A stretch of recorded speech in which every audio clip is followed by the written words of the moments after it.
அனைவருக்கும் வணக்கம். இன்னைக்கு சட்டமன்றத்தில் தமிழ்நாட்டிற்கான வேளாண் பட்ஜெட் தாக்கல் செய்யப்பட்டிருக்கு. அமைச்சர் வினோத் அவர்கள், வேளாண் துறை அமைச்சர் வினோத் அவர்கள் பட்ஜெட்டை தாக்கல் செஞ்சுருக்காப்புல. இந்த பட்ஜெட்டில் ஏதாவது உருப்படியாக இருக்குமா அப்படின்னு பார்த்தா இதுலேயும் இல்லை. நேற்றைக்கும் ஒன்றும் இல்லை, இன்றைக்கும் ஒன்றும் இல்லை.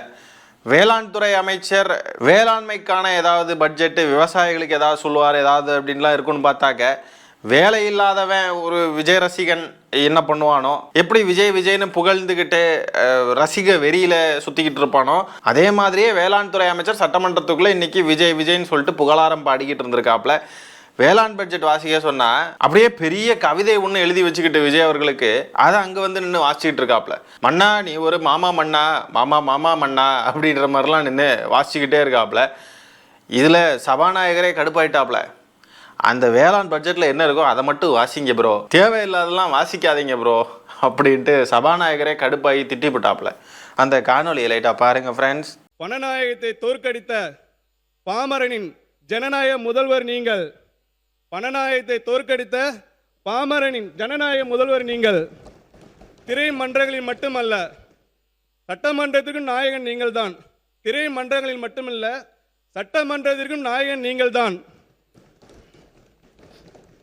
உயர்ந்த எண்ணங்களை விதையாக்கி ஊழல் ஒவ்வொன்றையும் களையெடுத்து சமத்துவம் எனும் செடி வளர்த்து மக்களாட்சி எனும் பெரும் மரத்தை பிடித்து நிற்கும் கோட் சூட் போட்ட அணிந்த விவசாயி நீங்கள். கோட் சூட் அணிந்த விவசாயியா இவரு? கோட் சூட் அணிந்த விவசாயி விவசாயின்னு சொல்ல வரீங்க? அவரே தானே சொன்னார், எனக்கு விவசாயம்லாம் தெரியாது, அடுத்த ஜென்மத்தில் விவசாயியாக நான் பிறக்க வேண்டும் என்று ஆசைப்படுகிறேன் அப்படின்லாம் சொன்னார் இல்லையா? இதே தமிழ்நாட்டில் கடந்த 2 மாதங்களா தாவேக்கு ஆட்சி பொறுப்பேற்றதுக்கு பிறகு விவசாயிகள்லாம் ரோட்டில் இறங்கி போராடுறாங்க. விவசாயிகளை அடித்து கைது பண்ணுறாங்க. பயிர்க்கடனை முழுமையாக தள்ளுபடி செய்யணும்னு சொல்லிட்டு 50,000 60,000 70,000ன்னு மாற்றி பேசிக்கிட்டு இருக்காங்க. முழுசாக தள்ளுபடி செய்யலைன்னு சொல்லிட்டு விவசாயிகள் போராடுறாங்க. மேகதாது அணைக்கு எதிராக விவசாயிகள் போராடுறாங்க. தண்ணி வரலன்னு விவசாயிகள் போராடுறாங்க. இவர் வந்து முதலமைச்சர், இவர் கோட் சூட்டு போட்ட விவசாயி முதலமைச்சர்ன்றார் வேளாண் துறை அமைச்சர். கொஞ்சமாவது மனசாட்சி வேண்டாமா? மேலும் கூவும். விசில் என்பது ஒளி அல்ல, அது பாமரர்களின் மொழி, அதுவும் உலகின் பொது மொழி. விசில் காற்று இசைத்த முதல் ராகம். விசில் காற்று இசைத்த முதல் ராகம். மனிதன் பயன்படுத்திய முதல் தொலைபேசி. மனிதன் பயன்படுத்திய முதல் தொலைபேசி. காது கொடுத்து கேளுங்கள். விசில் தனியாக ஒலித்தாலும் கம்பீரம் குறையாது. கண்டிப்பா அடிச்சு சொல்றேன்னு சொல்லலாமா, இல்லை இதுக்கும் வழக்கு போட்டுருவாங்களா? எதுவும் பேச்சு வழக்கில் இருக்கக்கூடிய வார்த்தைங்க அடிச்சு சொல்றேன்றது. அப்பா பார்த்து அதை அடிச்சு சொல்றேன், இல்லை ஷுவராக சொல்றேன். இது சாட் ஜிபிடியிலேருந்து எடுத்து தாங்க இந்த கவிதையை வாசிக்கிட்டு இருக்காரு. விசில் மனிதனின் முதல் மொழி. அப்படியா? எனக்கு தெரியல. தெரிஞ்சவங்க யாராவது இருந்தால் கமெண்ட்ஸில் பதிவு பண்ணுங்க. சரி, என்னவோ இருந்துட்டு போட்டுமே. இப்போ அதுக்கு என்ன? அதனால இப்போ என்ன? இப்போ இங்கே என்ன இப்போ முக்கிய சட்டமன்றத்தில் என்னத்தை பற்றி பேசணும்? மனிதன் வந்து முதல்ல விசில் அடிச்சான், குஞ்சா இருந்து வந்தான் அப்படின்னு சொல்ல விரும்புகிறாரா, இல்லை இதை பற்றி தான் இப்போ விவாதம் நடக்கணுமா சட்டமன்றத்தில்? என்ன இது? என்ன பட்ஜெட் தாக்கல் பண்ண வந்திருக்கீங்களா, இல்லை விசில் ஊத வந்திருக்கீங்களா? விஜய்னு புகழாரம் பாடிக்கிட்டு இருக்காப்புல. இது விடுங்க, இதுக்கு பிறகு நம்மளால் பார்க்க முடியாது. கடைசியில் சபாநாயகரே டென்ஷன் ஆகி போய் என்ன பேசுகிறாருன்னு பாருங்கள். வேளாண்மை உழவர் நலத்துறை மாண்புமிகு அமைச்சர் அவர்கள் வேளாண்மை நிதிநிலை அறிக்கை என்று தாங்கள் அவை முன் வைத்திருக்கிற அந்த அறிக்கையை மட்டும் விரிவாக படிக்கும்படி நான் கேட்டுக்கொள்கிறேன். சபாநாயகருக்கே கோவம் வர அளவுக்கு இருக்குன்னா அப்போ எவ்வளோ கழுத்தறுத்துருப்பாருன்னு பாரு. இதெல்லாம் சொல்லலாமா? சொல்லக்கூடாது. ஜவ்வு மாதிரி இழுத்துருப்பாருன்னு பாருங்க. வர பேச்சு வழக்கில் பேசக்கூடிய வார்த்தைகளை கூட பேச முடியாது போல். தண்ணின்னு சொல்ல முடியல. என்னங்க இது? என்னங்க நாடு இப்படி மாறி போச்சு? கலிகாலம். இந்த வருத்தப்படாத வாலிபர் சங்கம் படத்தில் வரும்ல, சிங்கார சிட்டு சிவந்தூர் ரோஜா மொட்டு அப்படின்ட்டுலாம் வரும்ல. டேய், இப்போ சொல்ல வந்தது சொல்ல போறியா இல்லையா? அந்த சீன் தான் டக்குன்னு ஞாபகத்துக்கு வருது. சிங்கார சிட்டு சிவந்தூர் ரோஜா மொட்டு என் கட்சிக்கார சொத்து. சொல்ல வந்த விஷயத்தை நேரம் சொல்ல போறியா இல்லையா? அமைச்சரவை பார்க்குறப்போ, அமைச்சர்கள் பேசுறதெல்லாம் பார்க்குறப்போ 23ஆம் புலிகேசியோடைய அமைச்சரவை தான் ஞாபகத்துக்கு வருது. எல்லாம் கோமாளிகளாக இருக்காங்க. அந்த பட்ஜெட் அறிக்கையில் பட்ஜெட்டை பற்றி எதுவும் இல்லை, ஃபுல்லாக கவிதை தான் இருக்குது. இந்த உப்பு சப்பு இல்லாத இந்த கவிதை புத்தகத்தை எடுத்துகிட்டு போய் தான் திருப்பதிக்கு வேற போய் திருப்பதி கோயிலில் ஆசீர்வாதம் வாங்கிட்டு வந்திருக்காப்லையாம். தமிழ்நாட்டை தாண்டி இந்த அறிக்கையை வேளாண் பட்ஜெட்டை எடுத்துகிட்டு போய் திருப்பதிக்கு போய் ஆசீர்வாதம் வாங்கிட்டு வந்திருக்காப்லங்க. பாருங்கள், இதெல்லாம் சட்டத்துக்கு புறம்பானது. புகார் கொடுத்தும் நடவடிக்கை இல்லை. இப்படிலாம் செய்யக்கூடாதுன்றது கூட தெரியாமல் எடுத்துகிட்டு போயிருக்காங்க. இல்லை தெரிஞ்சே பண்ணாங்களான்றது தெரியல. இவங்களை எப்படி கணிக்கிறது? நேற்றுக்கு என்னன்னா நிதி அமைச்சர்ன்ற வார்த்தை கூட வாயில் வராத நிதி அமைச்சர் அவர் என்னெல்லாமோ பேசுகிறாப்புல. 7,586 கோடின்றாப்புல. அதுக்கப்புறம் வந்து சவப்பெட்டின்றாப்புல, என்னெல்லாமோ வரலட்சுமி கூட உடன் இணைந்து அப்படி இப்படின்லாம் நிறைய என்னெல்லாமோ பேசுகிறாப்புல. இவங்கெல்லாம் பேசுகிறத கேட்டாவே எல்லாமே தப்பு தப்பாக தான் இருக்குது. இவங்க மேலெல்லாம் வழக்கு பதிவு பண்ண மாட்டாங்க போல.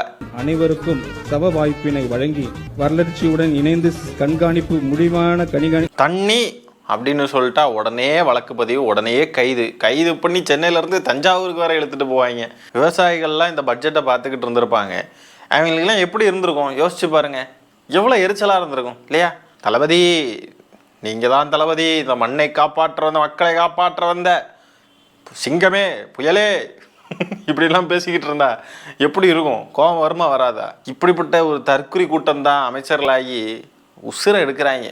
ஒரு ஓடுகாலி முதலமைச்சர், ஒரு தற்குறி கூட்டம் அமைச்சராயிருக்கு.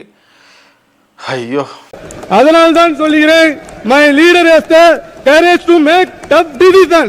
ஒரு அண்ணனாக, மகனாக, தாய் மாமனாக தமிழ்நாட்டின் பெண் குழந்தைகள் முதல் அத்தனை தலைமுறை பெண்களுக்கும் நான் இருக்கிறேன் என நம்பிக்கை கொடுக்கிறார் நம் முதல்வர். 2 மைக் இருக்கு, எதுக்கு கடந்து கத்திக்கிட்டு இருக்காப்ல? அங்கே இருக்கிறவங்களுக்குலாம் நல்லா தான் கேட்கும். அங்கே பேசுறது அதுமாரி மைக்கில் ரெக்கார்ட் ஆகுது, நம்மளுக்கும் மக்களுக்கும் நல்லாவே கேட்கும். எதுக்கு கடந்து கத்தணும்? இவங்க தான் சொல்லிக்கிட்டு வந்தாங்க முதல் மாநாட்டில், நாங்கள் மற்றவங்கள மாதிரிலாம் கத்தி பேச மாட்டோம், நாங்களாம் டீசன்ட் பாலிடிக்ஸ், டீசன்ட் அப்ரோச். இப்போ சட்டமன்றத்துக்குள்ள போய் என்னென்ன கத்திக்கிட்டு இருக்காங்க, கட்சி கூட்டத்தில் கத்துற மாதிரி, கட்சி கூட்டத்தில் பேசுகிற மாதிரி, இல்லை ரசிகர் மன்ற நிகழ்ச்சிகளில் பேசுகிற மாதிரி நின்று பேசிக்கிட்டு போகிறாப்புல. இவர் ஒரு அமைச்சர், இது ஒரு கட்சி, இது சட்டமன்றத்தில் இப்படி ஒரு நிகழ்ச்சி நடக்குது. சை, பட்ஜெட் கூட்டத்தொடருக்கான மரியாதையே போச்சு இவங்களால. அடுத்து திருக்குறள் ஏதோ ஒன்று சொல்கிறாங்க, அதை பாருங்க. உழுவார் உலகத்தாருக்கு ஆணி அகதற்றாது எழுவாரை எல்லாம் பொறுத்து. கேடில் விழிச்செல்வம் கல்வி ஒருவருக்கு மாடல்ல மற்றையவை, கல்வியே ஒருவருக்கு அழியா இல்லாத சிறந்த செல்வமாகும். திருக்குறளும் திருவள்ளுவரும் இவங்க கிட்ட மாட்டிக்கிட்டு படுற பாடு, ஐயோ, பாடுன்னு சொல்லலாமா? சொல்லக்கூடாதோ? வழக்கு பதிவு பண்ணிடுறாங்களோ? திருக்குறள் வாயில ஒழுங்கா வரல, ஆனால் ராஜாதி ராஜன், ராஜ மார்த்தாண்டன், ராஜ கம்பீரன், ராஜ கோட்டு சோட்டு விவசாயி, இதெல்லாம் மட்டும் நல்லா வாயில வருது. ஓகே, 2 நாள் இவங்களுடைய பட்ஜெட் என்ன லட்சணத்தில் இருக்கு, என்னெல்லாம் அறிவிச்சிருக்காங்க எல்லாத்தையுமே நம்ம பார்த்துட்டோம். இப்போ திமுகவுடைய ஆட்டம் இனிமேல் நாளைக்கு ஆரம்பிக்க போகுது. நாளைக்கு நிறைய தரமான சம்பவங்கள் நடக்க போகுது. எதிர்கட்சி தலைவர் உதயநிதி ஸ்டாலின் அவர்கள் வெளியில் வந்து ப்ரெஸ் மீட்டில் சொல்லிட்டாங்க, நாளைக்கு நிறைய கேள்விகள் எழுப்புவோம், தைரியம் இருந்தால், துப்பு இருந்தால், திராணி இருந்தால் முதலமைச்சர் அவர் அவையில் பேசணும், அவையில் பதில் சொல்லட்டும் அப்படின்னு சொல்லிட்டு எதிர்கட்சி தலைவர் உதயநிதி ஸ்டாலின் அவர்கள் தெரிவிச்சிருக்காங்க.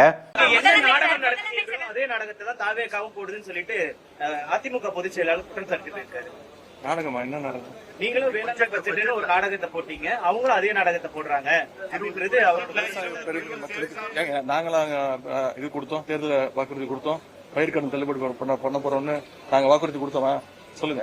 நாளைக்கு இது அனைத்தையும் சட்டமன்றத்தில் பேச இருக்கிறோம். முடிஞ்சா தைரியம் இருந்தா முதலமைச்சர் இதற்கு எந்திரிச்சு இதற்கெல்லாம் பதில் சொல்லட்டும்.